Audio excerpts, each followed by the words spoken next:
slow down what Oklahoma is able to do offensively? Yeah, I think for us, we can look at it as it starts with our offense. Shot selection, no live ball turnovers. If they're taking the ball to the net, it does slow them down a little bit. But they're going to play the way they play, and every game's a little different. But transition defense has always been stressed here, so you have to be organized. And what we try and tell them is, let's guard the front of their jerseys, not the back. And it's hard to simulate too in practice. That's the other thing. So we had yesterday off. Game plan goes in today, so we'll kind of see how it goes today. Is that one of those times where you kind of need as much time as maybe as much freshness to your body, knowing that it's kind of a track meet? Yeah, you have to be smart, and the Big 12 didn't do us any favors with the schedule for 2 weeks, because then we have to turn around and play Wednesday. So it's not just Saturday; it's what comes next. So the Scout team guys love it. I mean, this is a dream for them to get to play the way they play. But this time of year, it's we always talk about practice hard and practice fast, and this is the definition of it. And you got to get your work done in 30 to 40 minutes, and you have to be locked into it, and hopefully we are. Were there any elements of your last win that you went back and looked at that you're like, this is something we can really build on that we haven't had as much of, but we need? No, I thought, we kind of struggled, or I don't even think that's fair. It's not fair to West Virginia, but it was score was tied at halftime, and it's one of those times where we've got to decide how we're going to come out in the third quarter. And I thought, defensively we were really good in the second half. Offensively, we were more efficient and purposeful in where the ball was going. But I think that's every coach says the same thing in league games. You got to grind it out. You got to do this. You got to do that. And I was really proud of the way we played in the second half, and hopefully showed some growth as we get into the conference. What makes Oklahoma so good offensively? I think obviously their style is a little unique. The pace. Every coach wants to play with pace. Their pace is on steroids compared to most. And I think the other thing is they are very, very skilled, and they're very, very old. Robertson and Williams and Lanusa, it's probably what people think about Ash. When are they going to be gone? So I think it's the commitment to their pace. It's like when I was in the office after our game, and I was watching a little bit of the TCU men. It's like they're coming at you no matter what. They're not stopping, and that's what Oklahoma does. And they just keep doing it. And if they miss, they just keep shooting it. So it's a unique style, but it comes down to the players. Very skilled and very mature, and they love to play in that system. What do you make of their defense? I think their defense is. It's not something that they're going to say, is the best defensive team in the country, but their defense improves because their offense puts so much pressure on you, because you have to keep scoring. And they're smart. They gamble. They're going to play some man. They're going to play some matchup zone. But I think their defensive philosophy is, we're going to make you earn some points.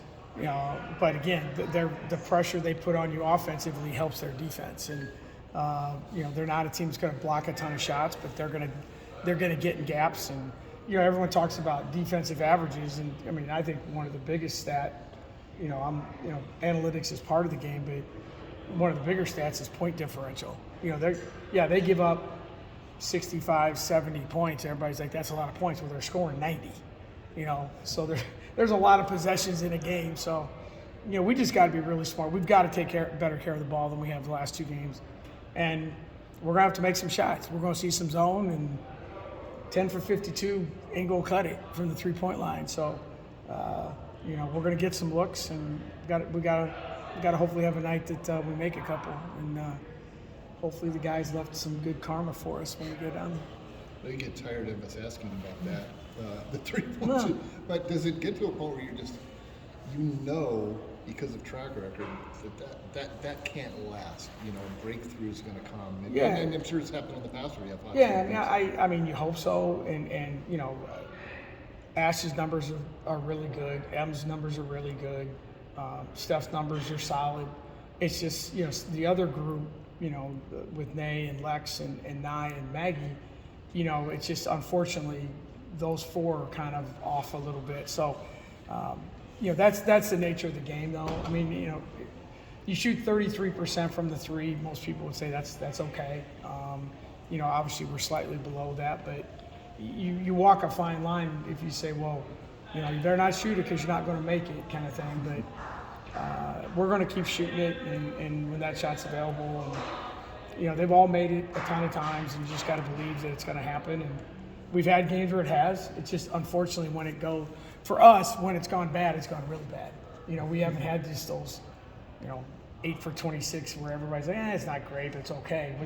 When we've been bad, it's been really depressing. So, and unfortunately, it's been back-to-back games. But the good news is we won both of them. Yeah. So hopefully that'll change. Your team really feeds off like that big three going in the net and seeing that happen, and it seems like more makes come from that. Do you think a game where you're going to be stressed to shoot a lot is going to help that? You hope so. I mean, I think in our game, obviously, we're not dunking the ball, so the play that excites, like Nye's three, I thought really impacted the game a lot the other night. It got the crowd in the game, and I always joked that even the officials are excited. They throw their hands in the air and whatever. I mean, that's the play in the women's game, especially for us and at Hilton, that really does fire up our team, because it's something that we pride ourselves on, and especially in a game where you haven't made very many. When you see one go in, everybody's excited. So, yeah, I mean, it's part of the game, and you guys have covered millions of games, and I've sat through millions of games, and it's when the ball's going in the basket, everything's better, and we just got to keep working on it. Our kids work on it really hard. It's not like they're not trying, and no one wants to miss, but that's part of the game, and you got to have some mental toughness and keep shooting it. It's a mark of, it seems like an elite player when Ashley, she struggles shooting that game, airball to three, hardly ever see that. Yet she hits a big three during that run too. She still gets a double-double despite that. And then you have Lexi not shooting the ball from three, great, but yet getting to the rack, getting a lot of points that way. I think that's a sign of maturity, hopefully. And if you're going to be defined as a basketball player by your three-point shot, you're not going to last. You're not going to survive. It's impossible. You want to be defined by I compete. I can do other things. That's the great thing about basketball is, you can go 0 for 5 from the three-point line, and you can have a big impact on the game. You can defend. You can rebound. You can pass the ball. You can screen. You can make a two. You can make a free throw. It's you're not the place kicker. You're not a specialist. You're not the left-handed reliever that pitches to, now 3 guys. Used to be upwards 1 guy. Those things just don't happen. So I think if you can get through that, and I think that's a big thing. That's a great point. Is the kids that struggle with that are the ones that can't impact the game. And that's the great thing about basketball is you can impact the game in a lot of ways. And if you're going to live and die on the hill of, hey, I got to make a three or I'm not a good player, then you're not going to play. Not enough to impact the team. It's impossible.